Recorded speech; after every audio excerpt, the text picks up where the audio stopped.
오늘 말씀은 예수님께서 바리새인과 사두개인들의 질문을 받으시다가 반대로 예수님이 질문하시는 내용으로 시작이 됩니다. 바리새인들이나 사두개인들이 예수님과 앞에서 논쟁을 벌였던 것은 예수님을 책잡아서 죽이기 위한 것이었죠. 예수님께서는 그들에게 다 질문에 대한 답들을 하시고 그들은 그 답에 대해서 때로는 예수님께서 다시 제시했던 그 질문에 대해서 입이 막히게 되죠. 그리고 예수님께서 그들에게 새로운 질문을 하나 던지십니다. 오늘 저희가 보고 있는 이 말씀의 질문에 등장하는 내용은 지금 여기 나온 것처럼 시편에 다윗이 이야기했던 구절 중에서 한 부분을 인용하신 것입니다.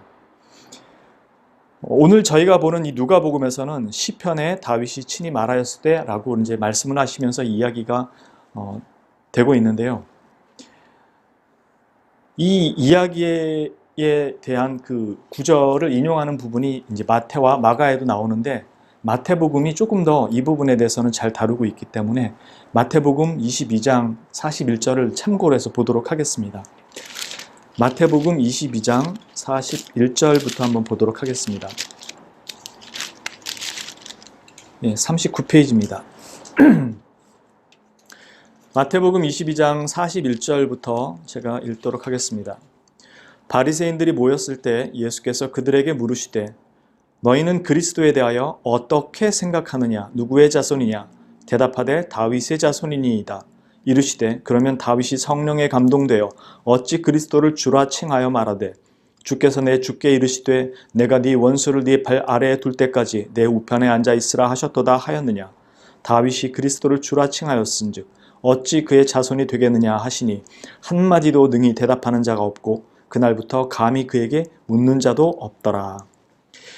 누가복음에서는 오늘 말씀 나오기 바로 앞에 40전에 부활 논쟁을 한 다음에 서기관 중 어떤 이들이 말하되 선생님 잘 말씀하셨나이다 하니 그들은 아무것도 감히 더 물을 수 없음이더라 라고 얘기한 다음에 오늘의 이 시편 인용하시는 그 내용이 나옵니다. 마태복음에서는 이 시편 인용까지 다 끝마치신 다음에 한마디도 능히 대답하는 자가 없고 그날부터 감히 그에게 묻는 자가 없더라 라고 이야기가 나옵니다.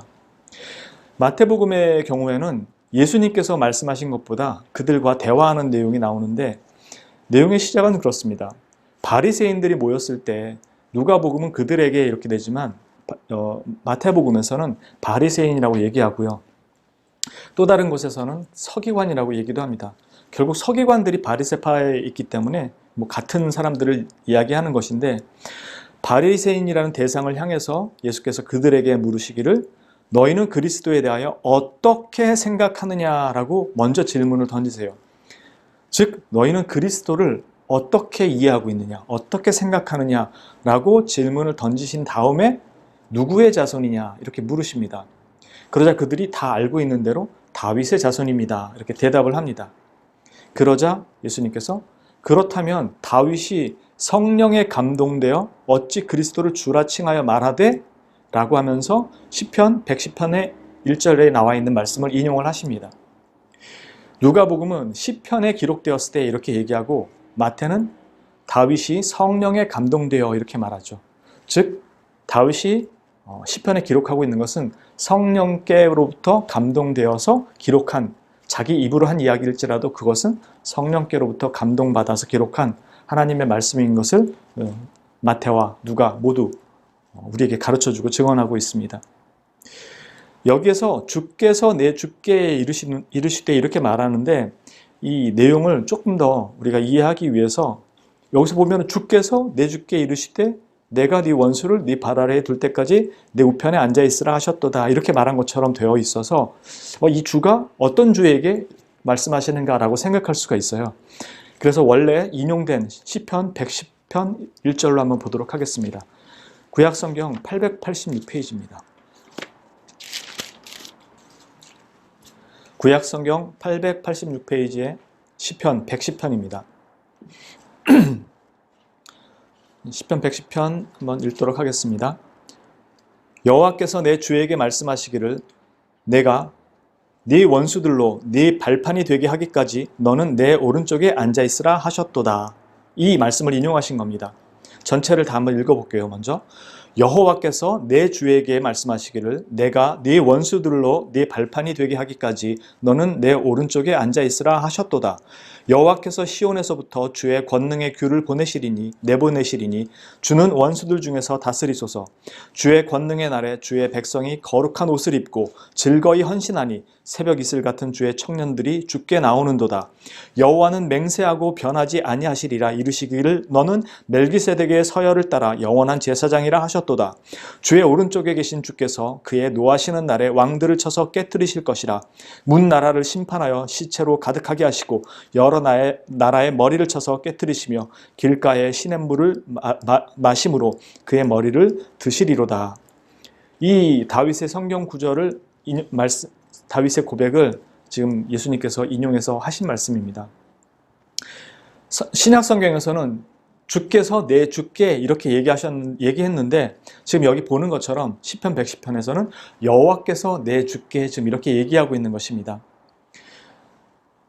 왜 주께서 내 주께 시편은 그렇게 인용이 됐는가라고 했을 때 전에도 한번 말씀드린 것처럼 여호와의 이름을 이스라엘 백성들은 부를 수가 없었어요.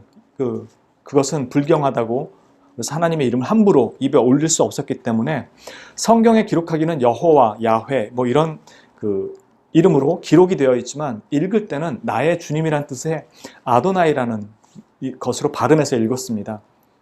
그런데 이게 그대로 신약에 와서도 여호와라는 이름을 부를 수 없었기 때문에 성경의 말씀을 인용하거나 부를 때 이 부분을 주라는 이름으로 대신 불렀어요. 그래서 퀴리오스라고 불렀습니다. 신약 성경에서 퀴리오스라는 것은 다른 여러 가지 의미도 포함되어 있는데 보통 주님도 퀴리오스라고 불렀던 것입니다. 그래서 신약 성경에 주께서 내 주께 라고 했을 때는 퀴리오스라는 말이 2번 등장을 합니다. 구약 성경에서는 여호와께서 내 주에게 이렇게 되어 있고요. 이건 우리나라 말인 거고 이스라엘 사람들이 읽을 때는 똑같이 아도나이가 되어버립니다. 즉 정리하자면 원래 지금 여기서 얘기하고 있는 것은 여호와께서 내 주에게 이런 말씀을 하셨다라는 것입니다. 그렇다면 이 시편을 고백하고 있는 사람은 다윗인데 다윗이 주라고 말씀하고 있는 지금 이분은 누구이신가? 여호와는 분명히 여호와께서라고 되어 있기 때문에 알겠는데 여호와께서 내 주께라고 말씀하고 있는 분은 누구신가? 즉 다윗이 이스라엘을 통치하는 가장 높은 왕권을 가진 사람인데 그 왕권을 가진 사람이 자신이 통치를 받고 있다는 거죠. 내 주라는 말은. 그러니까 다윗에게 권위와 통치권을 가지고 행사하시는 분은 누군가?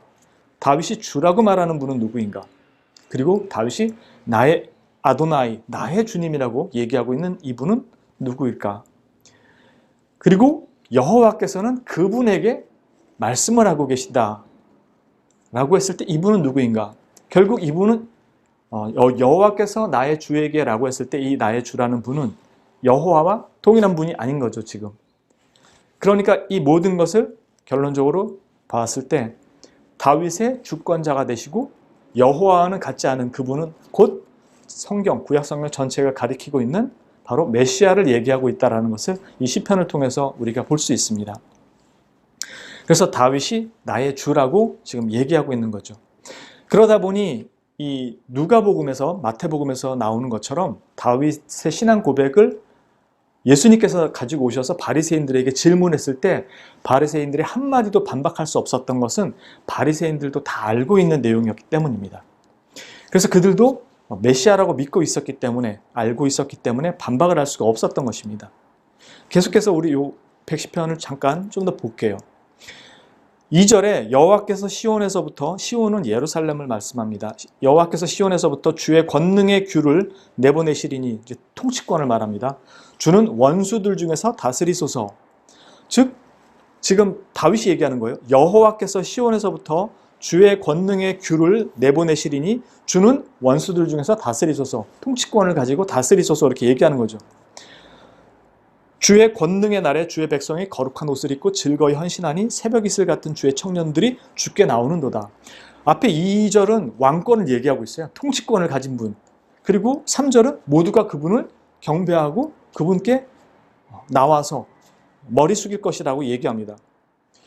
그리고 4절에서 이어지는 말씀은 여호와는 맹세하고 변하지 아니하시리라 이르시기를 너는 멜기세덱의 서열을 따라 영원한 제사장이라 하셨도다.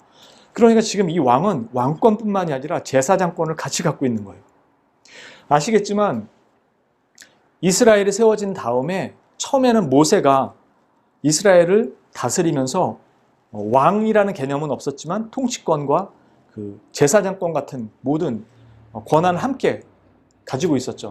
그리고 나서 아론으로부터 제사장이 나오고 나중에 이스라엘이라는 나라가 세워지면서 왕권은 사울부터 시작해서 다윗, 솔로몬 이렇게 왕권이 이어지고 그 외에 나머지 제사장들, 선지자들이 따로 세워지죠. 그런데 지금 여기 나오는 이 주라고 불리는 분은 왕권과 제사장권을 함께 가지고 있어요. 바로 이분이 우리가 아는 것처럼 왕권과 제사장 그리고 선지자로 오시는 메시아에 대한 내용을 이야기하고 있는 것이죠. 구약 성경 전체가 우리에게 가르쳐주는 것처럼 우리의 왕으로 오시는 분, 대제사장으로 오시는 분, 그리고 선지자로 오시는 하나님의 말씀을 우리에게 가지고 오시는 분으로 기록된 그 부분에 대한 내용을 이야기하고 있습니다. 이 부분을 우리가 조금 더 이해하기 위해서 멜기세덱의 반차를 따르고 있다라는 이 말, 여호와는 맹세하고 변하지 아니하시리라 이르시기를 너는 멜기세덱의 서열을 따라 영원한 제사장이라 하셨도다 라는 말씀을 조금 더 이해하기 위해서 히브리서 7장으로 저희 한번 가볼게요. 신약성경 350페이지입니다. 히브리서 7장입니다. 제가 읽겠습니다. 히브리서 7장입니다. 7장 1절부터 보겠습니다. 제가 봉독합니다. 이 멜기세덱은 살렘 왕이요 지극히 높으신 하나님의 제사장이라 여러 왕을 쳐서 죽이고 돌아오는 아브라함을 만나 복을 빈 자라. 여러분들 아시죠? 창세기에 13장에 가면 그 아브라함이 자기 조카 롯을 구하기 위해서 사람들과 가서 그들을 그 연합군들을 쳐서 무찌르고 자기 조카 롯을 데리고 돌아오면서 살렘의 왕이 멜기세덱을 만나게 되죠. 그리고 그한테 11조를 바친 얘기가 창세기에 나오죠. 여러분들 잘 기억하실 겁니다. 이 멜기세덱은 살렘 왕이요 지극히 높으신 하나님의 제사장이라 여러 왕을 쳐서 죽이고 돌아오는 아브라함을 만나 복을 빈 자라. 지금 바울이 이 예수님에 대해서 이야기하면서 창세기에 있는 것을 해석하는 것입니다. 지금 바울이 창세기에 있는 내용을 해석해 주는 거예요. 아브라함이 모든 것의 10분의 1을 그에게 나누어 주니라. 그 이름을 해석하면 먼저는 의의 왕이요 그 다음은 살렘 왕이니 곧 평강의 왕이요 아버지도 없고 어머니도 없고 족보도 없고 시작한 날도 없고 생명의 끝도 없어 하나님의 아들과 닮아서 항상 제사장으로 있느니라. 이 사람이 얼마나 높은가를 생각해보라. 조상 아브람도 노량물 중 10분의 1을 그에게 주었느니라. 레위의 아들들 가운데 제사장의 직분을 받은 자들은 율법을 따라 아브라함의 허리에서 난 자라도 자기 형제인 백성에게서 10분의 1을 취하라는 명령을 받았으나 레위 족보에 들지 아니한 멜기세덱은 아브라함에게서 10분의 1을 취하고 약속을 받은 그를 위하여 복을 빌었나니 논란의 여지 없이 낮은 자가 높은 자에게서 축복을 받느니라. 또 여기는 죽은 자들이 10분의 1을 받으나 저기는 산다고 증거를 얻은 자가 받았느니라. 이 무슨 말이냐면은 레위 지파를 따라서만 제사장이 오게 돼 있었고 그것은 율법으로 정했다라는 것입니다. 그러나 지금 이 살렘 왕 멜기세덱은 레위 족보에 든 사람도 아님에도 불구하고 아브라함으로부터 10분의 1을 취하고 받았고 레위 지파 사람들은 그 사람들이 율법을 따라서 아브라함의 허리에서 난 자일지 모르지만 자기 형제들에게 10분의 1의 11조를 받았다는 것입니다. 그런데 이 멜기세덱은 그 족보에 들지 않았음에도 아브라함으로부터 벌써 10분의 1을 받았다라는 얘기를 하고 있습니다. 그러면서 높은 자가 낮은 자에게 축복하지 낮은 자가 높은 자에게 축복하는 것이 아니다.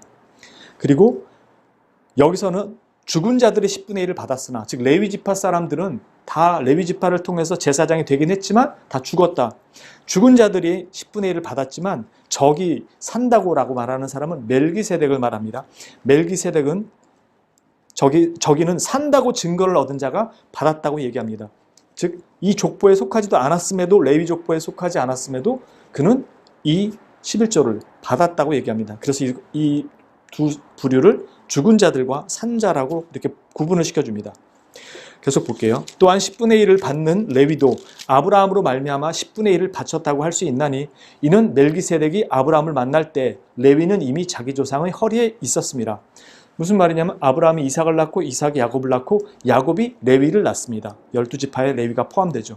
그러니까 아브라함의 한참 후손인데 아브라함이 11조를 멜기세덱에 드릴 때 이미 그의 허리, 그의 시에 담겨 있었기 때문에 레위 지파조차도 11조를 드렸다라는 것입니다. 레위 계통의 제사 직분으로 말미암아 온전함을 얻을 수 있었으면 만일 레위 계통의 지파 제사장 직분이기 때문에 그들이 레위 계통의 제사장 직분이라는 것으로 말미암아 온전함을 얻을 수 있었다면 이 여기서 말하는 if라는 건 말 그대로 안 되는 것이지만 가정하는 것입니다. 즉 안 되는데 온전하지 못한다라는 뜻입니다. 말미암아 온전할 수 있었으면 백성이 그 아래서 율법을 받았으니 어찌하여 아론의 반차를 따르지 않고 멜기세덱의 반차를 따르는 다른 한 제사장을 세울 필요가 있느냐. 즉 그들이 거룩할 그 제사장들이 거룩할 수 있었다면 어찌 멜기세덱을 따르는 다른 반차를 따르는 제사장을 굳이 또 세울 필요가 뭐 있었느냐라는 뜻입니다. 안 됐기 때문에 세웠다는 뜻입니다. 제사 직분이 바꾸어졌은 즉 율법도 반드시 바꾸어지리니 이것은 한 사람도 제단 일을 받들지 않는 다른 지파에 속한 자를 가리켜 말한 것이라. 우리 주께서는 유다로부터 나신 것이 분명하도다. 이 지파에는 모세가 제사장들에 관하여 말한 것이 하나도 없고 멜기세덱과 같은 별다른 한 제사장이 일어난 것을 보니 더욱 분명하도다. 그는 육신에 속한 한 계명의 법을 따르지 아니하고 오직 불멸의 생명의 능력을 따라 되었으니 증언하기를 네가 영원히 멜기세덱의 반차를 따르는 제사장이라 하였도다. 이거 아까 전에 110편 4절에 나오는 말씀입니다. 전에 있던 계명은 연약하고 무익함으로 패하고 율법은 아무것도 온전하게 못할지라. 이에 더 좋은 소망이 생기니 이것으로 우리가 하나님께 가까이 가느니라. 또 예수께서 제사장이 되신 것은 맹세 없이 된 것이 아니니 그들은 맹세 없이 제사장이 되었으되 즉 율법으로 되었으되 오직 예수는 자기에게 말씀하신 이로 말미암아 맹세로 되신 것이라.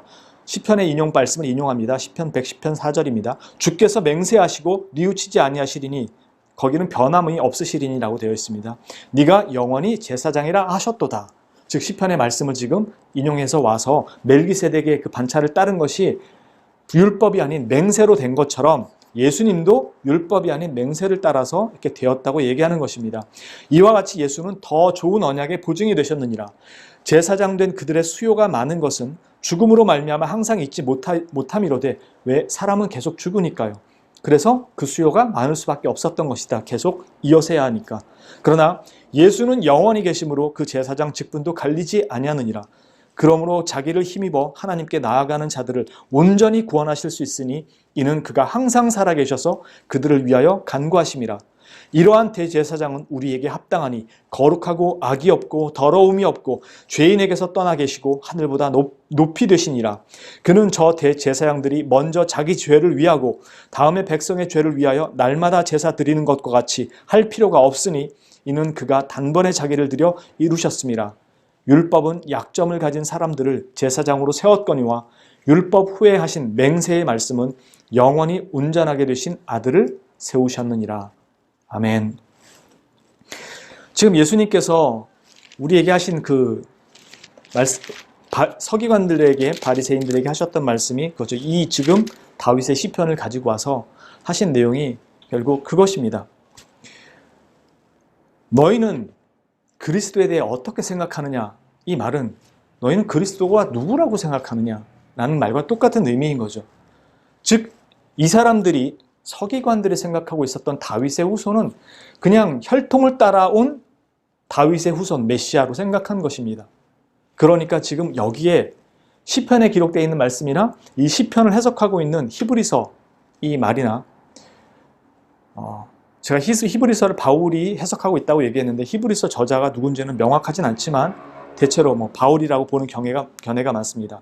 누가 됐던 히브리서 기자가 이제 구약의 이 시편을 해석하는 그 관점도 똑같이 그분은 하나님이시라는 사실을 얘기하는 것입니다.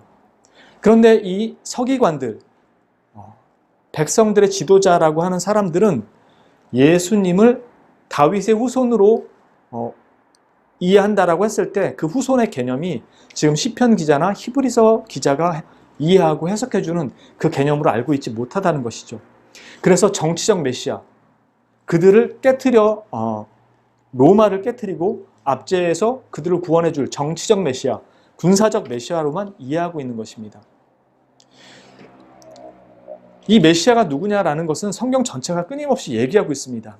가장 간단한 예로 구약 같은 경우 이사야서 45장 23절에 내게 모든 무릎이 꿇겠고 라고 이렇게 말씀하십니다.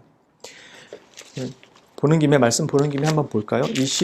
이사야서 45장 23절입니다. 이사야서 45장 23절, 20절에 보면 그 소제목이 달려있죠. 구원을 베푸시는 분은 하나님, 이렇게 해서. 그리고 23절에 말씀하시기를 내가 나를 두고 맹세하기를 내 입에서 공의로운 말이 나갔은즉 돌아오지 아니하나니 내게 모든 무릎이 꿇겠고 모든 혀가 맹세하리라 하였도다. 지금 하나님께서 하신 말씀입니다. 그리고 앞으로 조금 가서 42장 8절에 보시면 뭐라고 말씀하시냐면 이것은 주의 종에게 대한 하시는 말씀입니다. 42장 1절에 이렇게 나오죠. 내가 붙드는 나의 종, 내 마음에 기뻐하는 자, 곧 내가 택한 사람을 보라. 내가 나의 영을 그에게 주었은즉 그가 이방의 정의를 베풀리라. 이 분이 이제 메시아를 얘기하는 것인데 8절에 뭐라고 말씀하시냐면은 나는 여호와이니 이는 내 이름이라. 나는 내 영광을 다른 자에게 내 찬송을 우상에게 주지 아니하리라 라고 얘기하십니다. 이건 지금 여호와 하나님께서 하신 말씀이에요. 45장에 나왔던 모든 무릎이 내게 꿇겠다고 말씀하신 것도 여호와 하나님께서 하신 말씀이고요. 그런데 42장 같은 경우는 주의 종 메시아에 대한 내용을 먼저 얘기하고 있었다고 아까 잠깐 말씀을 드렸죠.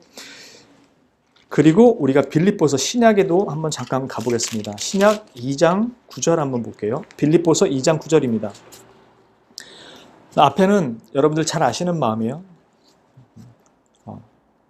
너희 안에 이 마음을 품으라 곧 그리스도의 예수의 마음이니 이러면서 그런 근본 하나님의 본체시나 하나님과 동등됨을 취할 것으로 여기지 아니하시고 이렇게 예수님에 대해서 나오고 나서 9절에 이러므로 하나님이 그를 지극히 높여 모든 이름 위에 뛰어난 이름을 주사 하늘에 있는 자들과 땅에 있는 자들과 땅 아래에 있는 모든 자들로 모든 무릎을 예수의 이름에 꿇게 하시고 모든 입으로 예수 그리스도를 주라 시인하여 하나님 아버지께 영광을 돌리게 하셨느니라 라고 말씀합니다.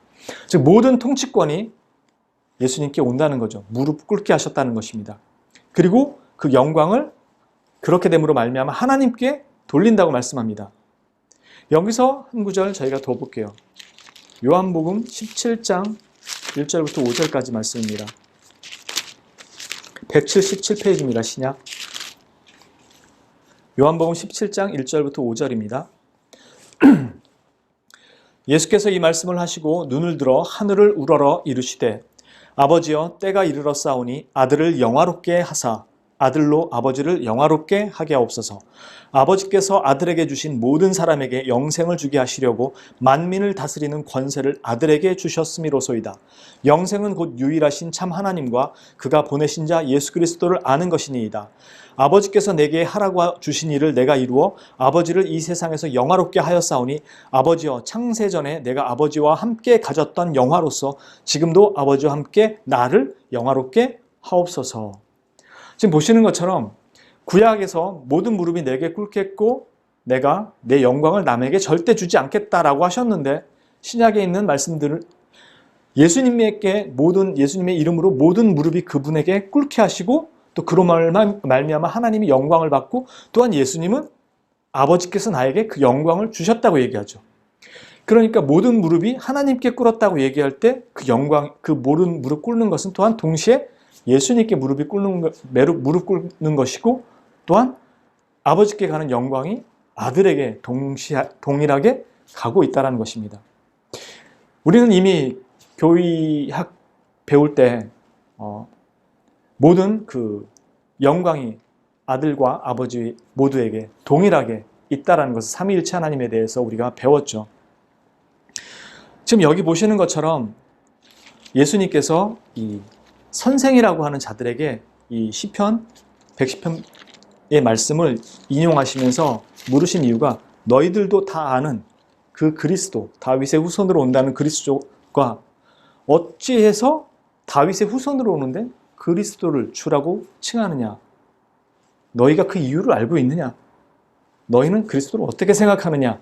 라는 의미가 바로 그런 의미에서 던지시는 것입니다. 왜냐하면 이 사람들이 예수님에게 끊임없이 던졌던 내용이 그것이었습니다.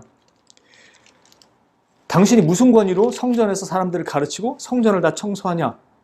요한의 권위에 대해서 물었었죠. 그때 예수님께서 그럼 요한의 권위가 하늘로부터냐 사람으로부터냐? 이 사람들이 질문하는 것 하나하나가 그들이 백성의 선생이라고 하면서 알고 있는 것이 제대로 알고 있는 것이 하나도 없다는 것이죠.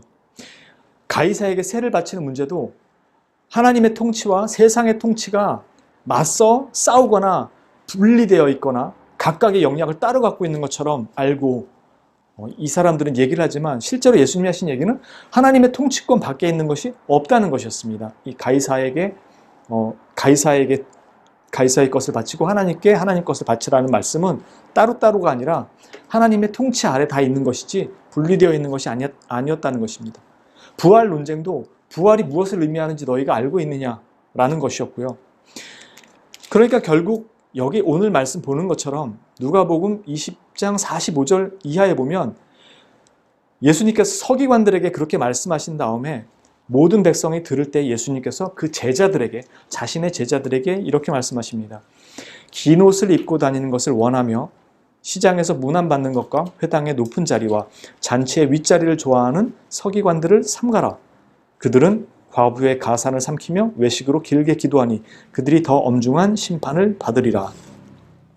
즉, 이 사람들에게 시편 110편으로 질문을 던지시고 제자들에게는 그들과 같지 말라고 경고의 말씀을 하시는데 그 내용이 뭐였냐면 긴 옷을 입고 다니는 것을 원하며, 즉 쉽게 표현하자면은 마치 박사 학위 가운 걸쳤듯이 자신들이 소위 말하면 종교 지도자죠. 뭐 신학자일 수도 있고요. 뭐 목회자일 수도 있고 사람들 앞에서 폼 잡고 다니고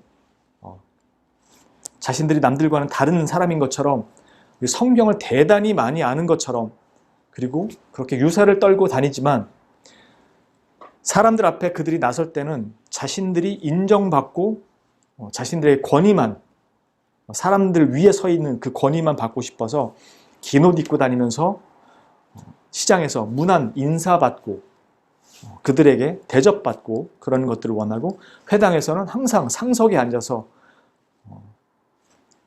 하나님의 백성들 위에 군림한 척 이렇게 군림해서 자리에 잡고 있으려고 하는 모습, 그리고 연회나 잔치에 불려서 가면 항상 상석에 앉아서 자신의 입장, 자신의 위치, 그리고 자신의 위세 이런 것들만을 드러내고 싶어하는 이런 서기관들이 자신들이 성경에 대해서 박식하고 성경을 가르친다고 하면서도 실제로 성경에서 말씀하고 있는 하나님이 누구신지 그리고 메시아로 오시는 그분이 누구신지는 전혀 아무것도 모르는 까막눈인 너희들 정신 차려라 라는 말씀이죠. 한마디로 이들은 예수님을 착잡기 위해서, 죽이기 위해서 질문을 던졌지만 예수님은 이 사람들을 죽이려고 질문을 던진 것이 아니라 너희가 얼마나 무지한지, 하나님의 말씀에도 무지하고 너희가 생명의 말씀을 어떻게 사용하고 있는지 너희가 먼저 네 자신을 돌아보라고 그들에게 이 말씀을 하신 것입니다.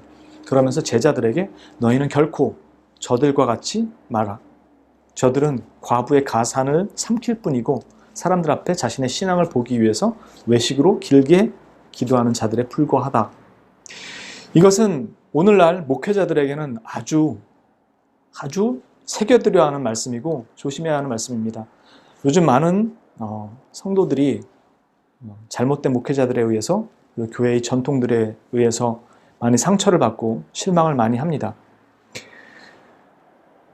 복음이라고 전하지만 실제로 이 땅에 오신 예수 그리스도가 가지고 오신 이 복음, 즉 하나님이 이 땅에 오셨다는 것과 그 하나님이 죽으러 오셨다는 것과 죽으러 오셨다라는 것이 우리에게 어떤 것을 의미하는지를 복음이라는 것을 증언할 때 많이 망각하는 경우가 있습니다. 무엇보다도 가장 중요한 것은 이 서기관들은 율법으로 그들의 삶을 바로잡겠다고 얘기했지만 실상은 율법으로 그들을 정죄할 뿐이었습니다. 자기만 율법을 잘 지키는 자고 율법 밖에 있는 자들에게 너 그러면 죽어.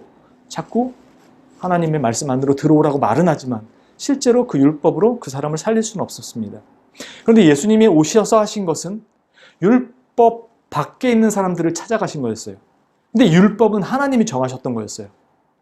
그러니까 서기관들은 이 율법이 무슨 의미로 주어졌고 왜 주어졌는지를 전혀 모르고 있었던 거죠.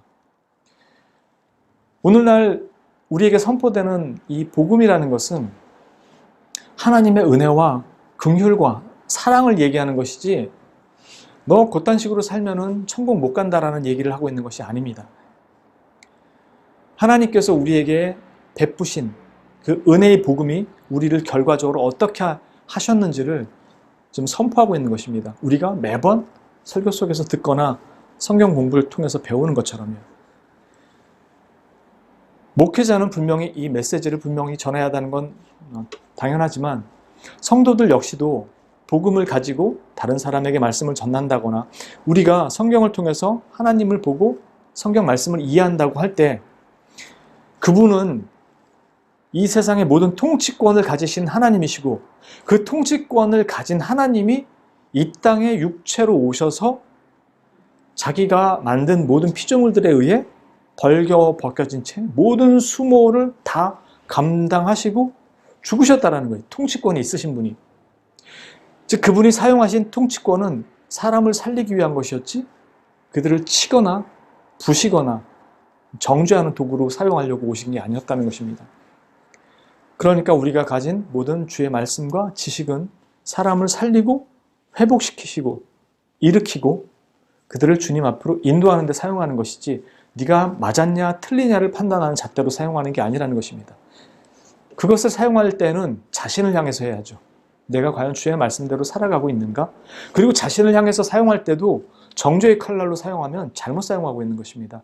나 역시 율법주의로 변한 것입니다. 주의 말씀을 알고 있지만 알고 있다는 게 나를 바꾸지를 못해요. 나를 바꿀 수 없기 때문에 예수님이 오신 것이고요. 그러니까 복음을 알고 있다는 것은 내게 남아있는 유일한 것은 오직 그리스도밖에 없다는 것은 분명하게 깨닫는 것입니다. 그래서 모든 삶의 과정 속에서 모든 자리에서 넘어졌던 잘했던 주님만 바라볼 수밖에 없는 것이고요. 그게 우리가 가진 복음이고 그것이 밖으로 전해질 때도 너 맞냐 틀리냐 니네 교회 맞냐 틀리냐 내지는 우리 교회는 달라 라는 식으로 가면 절대로 안 되는 거죠. 하나님이 우리에게 그 복음을 주셨을 때는 예수 그리스도를 주셨을 때는 그렇게 주신 게 아니니까요. 그래서 우리가 가진 복음이 밖으로 나갈 때는 살릴 수 있는 복음 하나님 안에 긍휼과 사랑을 발견할 수 있게 하는 복음인 것이지 그게 맞다 틀리다로 사용되어서는 안 되는 것입니다. 여러분들이 성경을 통해서 볼 때도 바로 이 그리스도, 이 주님을 보실 수 있어야 하는 것이고요. 저나 여러분 모두 율법이 아닌 하나님의 은혜, 그리스도가 증거돼야 되는 그 복음을 가져야 된다는 것을 항상 기억하시고 지금 여기 나온 거짓 이 종교 지도자들의 모습이나 아니면은 우리 역시도 그런 모습이 될 수 있다는 것을 항상 조심하시고 그리스도의 사명은 하나님의 은혜, 그리스도를 증거하는 것이고 그 삶을 우리 삶 속에서도 실제로 드러내는 것이라는 걸 항상 기억하셔서 옳고 그름의 잣대가 아니라 사랑과 하나님의 은혜를 전달하고 증거하는 여러분들이 되실 수 있기를 주님의 이름으로 축원합니다. 기도합니다. 거룩하신 주님, 이 땅에 인간의 육체를 입으시고 오셔서 우리를 구원하시기 위해서 우리를 죄에서 건져내시고 하나님의 백성으로 삼기 위해서 그 오신 귀한 말씀을 우리가 가지고 있습니다. 우리 마음에 새겼고 우리 영혼에 새겼습니다. 그러나 그 새긴 것이 항상 온전하게 전달되지 못하고 때때로 그렇게 나타나지도 못합니다. 목회자인 저뿐만 아니라 우리 모두가 늘 어리석고 부족하고 자기 의에 빠지기 쉽기 때문에 복음에 대한 열정이 있으나 그 열정을 온전하게 사용하지 못하고 판단과 비방의 잣대로 사용할 때도 참 많습니다. 주님, 예수님께서 이 땅에 오셨을 때 그 복음의 은혜와 능력과 우리를 향한 하나님의 사랑이 무엇이었는지 다시 돌아보게 하시고 우리가 어디서든 이 복음을 가진 자로서의 하나님의 은혜와 우리를 위해 오신 그리스도를 온전하게 증거하는 하나님의 거룩한 백성으로 늘 겸손하고 낮은 자리에서 섬기며 살아가는 우리가 될 수 있도록 인도해 주시고 주님께서 주시는 성령의 깨달음으로 그렇게 한 발 한 발 주님을 따라가는 거룩한 주의 백성 될 수 있도록 인도하여 주옵소서. 이 모든 말씀을 거룩하시고 우리의 유일한 인도주요 구속주 되시는 구주 예수 그리스도의 이름 받들어 기도합니다. 아멘.